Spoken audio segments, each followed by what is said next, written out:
Volvo isn't really known for making bold statements, but this SUV could prove an exception. It's the XC90 T8 plug-in hybrid, and if on-paper credentials are anything to go by, it's out to give its rivals a bloody nose. The XC90 is the oldest model in Volvo's current lineup, first introduced in 2015. However, it remains as fresh as ever, thanks to contemporary styling, a 7-seat layout, excellent safety and technology, and a recent pricing trim, which saw this T8 plug-in hybrid reduced by $15,000. Sitting at the top of the range, the T8 PHEV blends petrol power with an electric motor for V8-like outputs.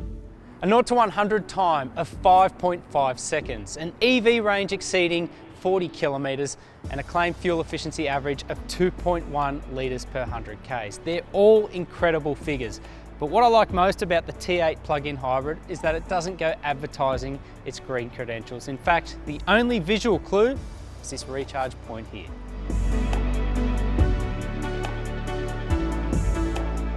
Inside, the 7-seat XC90 is massive and, if I'm honest, really well suited to families. The seats are comfortable and the design is really well thought out, practical and aesthetically pleasing. And what's best, it isn't till you twist the starter dial that you realise there's more here than meets the eye.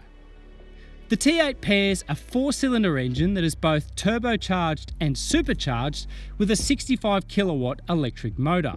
On paper, you get up to 43 kilometres in pure electric driving range, though we found 30 kilometres a more realistic number.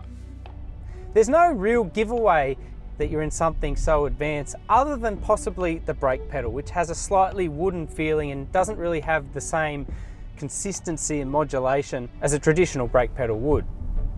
That lack of brake pedal feeling is made up for by regen braking, which recharges the battery on long descents and under heavier braking applications. On one long and steep highway descent, we managed to reclaim 8 kilometres worth of range. Otherwise, you can recharge the XC90 using a fast charger or a conventional household power point.